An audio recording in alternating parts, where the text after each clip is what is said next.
Update. I told my mom how jealous I am of my half-siblings and now she won't stop crying. I-16 male was born to my mom when she was 15 and I've never known my real dad. My mom didn't drop out of school or anything, and the year after I was born, she started dating Jack. And when they went to university, I obviously got left behind with my grandparents. Mom and Jack got good degrees, got married and moved to Vancouver.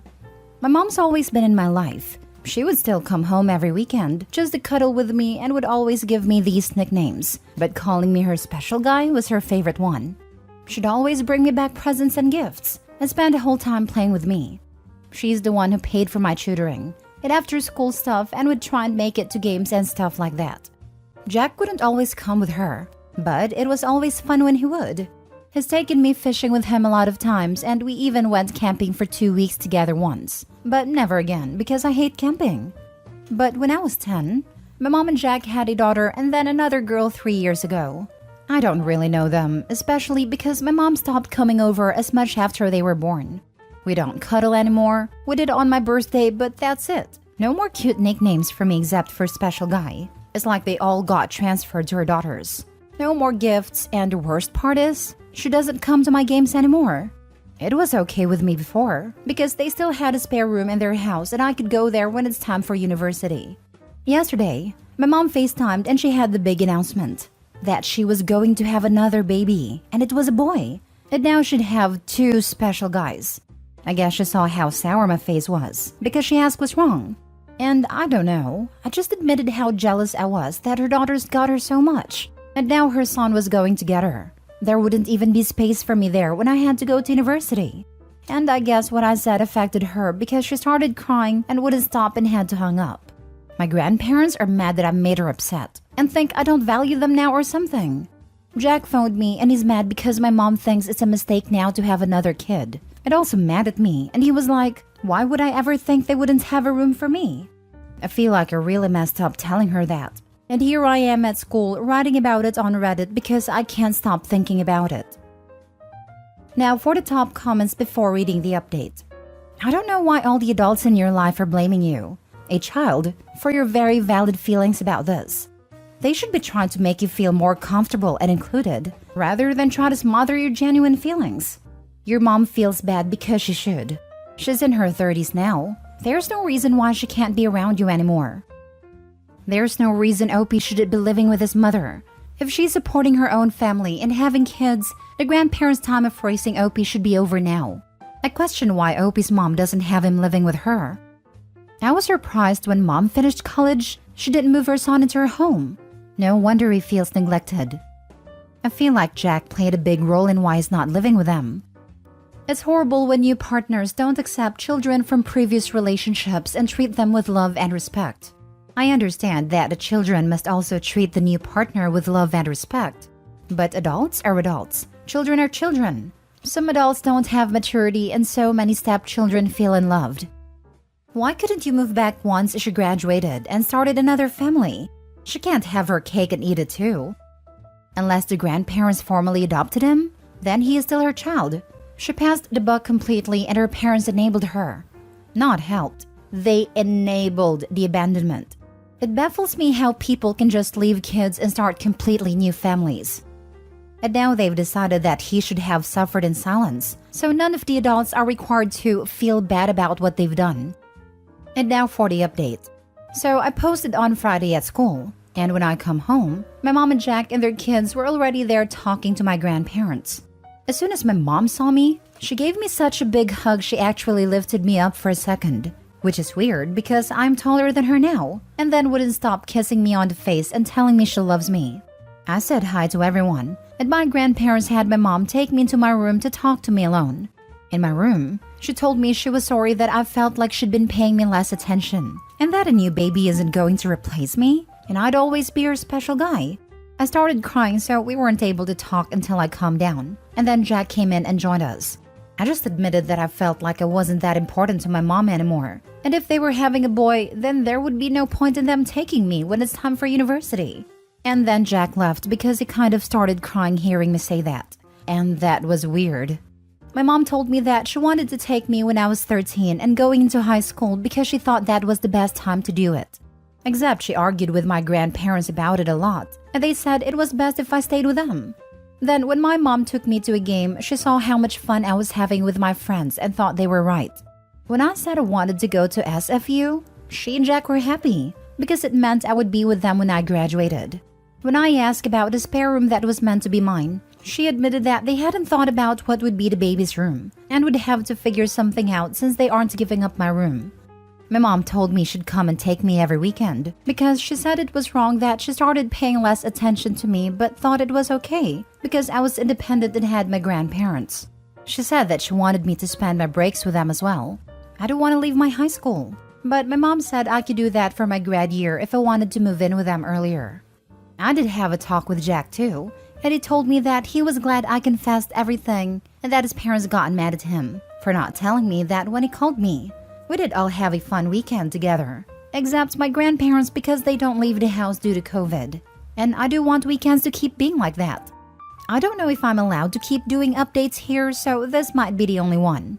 But hopefully this will help calm down everyone who keeps messaging this account for one.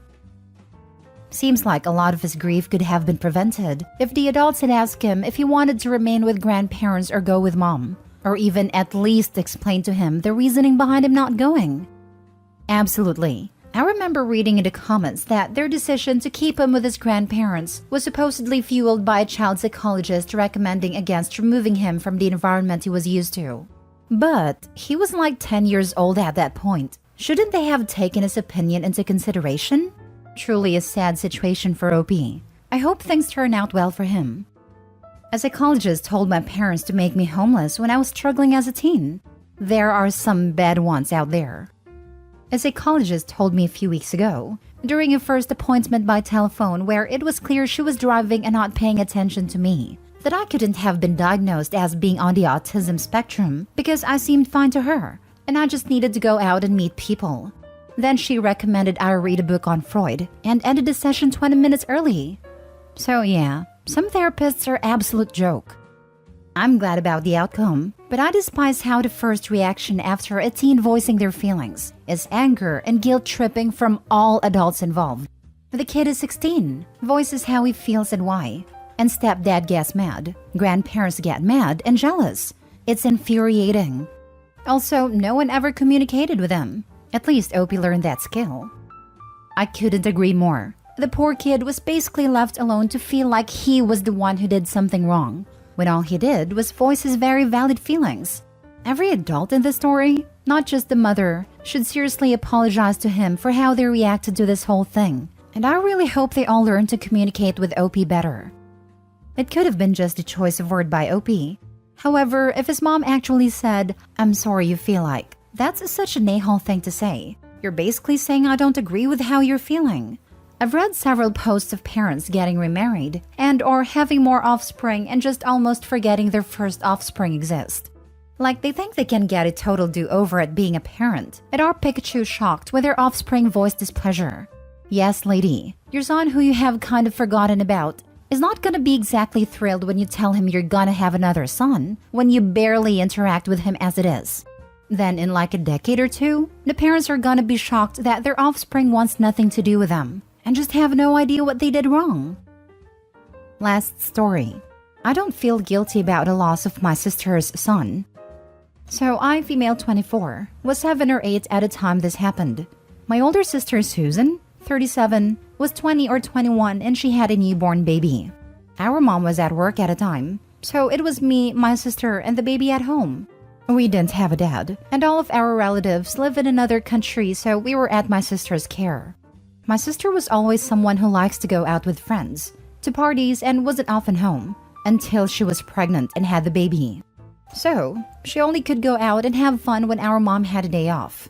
Our mom was always understandable of my sister, being that she was now a single mom too as the baby's father bailed out, and Susan missed her friends and her previous lifestyle, but was also angry sometimes because her day off was spent babysitting my sister's child, cleaning, and cooking. And with time, there were more and more arguments, since my sister only cleaned her room and only cooked for herself. Sometimes I tried to intervene, but my mom only sent me to my room. So this day, I remember I was watching the TV at a time, and Susan comes up to me and says that she's going out with her friend for only a couple of hours and that I had to take care of the baby. I never liked babies, and no one bothered to teach me how to care for one, only that they drink milk from a bottle and that they use diapers. I was a little shocked and scared, and said that she was supposed to take care of us, and I didn't know anything at all about babies. But my sister ignored me and told me to just take care of him. A little while later, the baby started crying, so I went to my sister's room and tried to figure out what he wanted, but started to freak out. I ran to the kitchen and tried to give him the bottle, but he didn't want it. I tried to give him toys, his blanket, and didn't want it. I tried everything I could think of at a time, but he only cried louder and louder, and I was getting more scared and ran to my room. I put on headphones and hid under the covers and hoped that either Susan or my mom would come home soon and fell asleep. When I woke up, my mom was already home and was calling Susan screaming, but she didn't get home yet. And there was an ambulance and I was really scared again because I understand nothing at a time. And my mom came up to me and hugged me and asked where Susan was, and I told her what happened. It was noon when my sister left, and early night when my mom came home, by the way. I could tell that she was angry but tried to not show it. She asked if I knew where she was, but I didn't. And I asked her what happened and she just told me not to worry, that everything was going to be okay. Later that night, my sister came home and our mom lost it and screamed at her. And Susan screamed back, and so on. I couldn't handle all the screaming, so I was going to my room, but at that moment I heard my sister and felt her grabbing my arm until it hurt. I got scared and started crying, and my sister was screaming at me too. I don't remember most of what she said, but I remember bits like, "It was your fault," and "You're a little monster," until my mom made her free me and I ran to my room and locked the door. The days later after that, Susan was cold and ignored me. She was either in her room or out, but when she was home, I was afraid of being left alone with her. So I began locking my bedroom door often until my mom was home. Things worsened when Susan came home smelling of alcohol and screaming at me to open my door sometimes. I never did because, again, I was terrified. And my mom had enough and kicked her out. A few months later, my mom got therapy for her and me separately. My mom never told me anything then about what happened, and I never saw my sister again until I was about 17.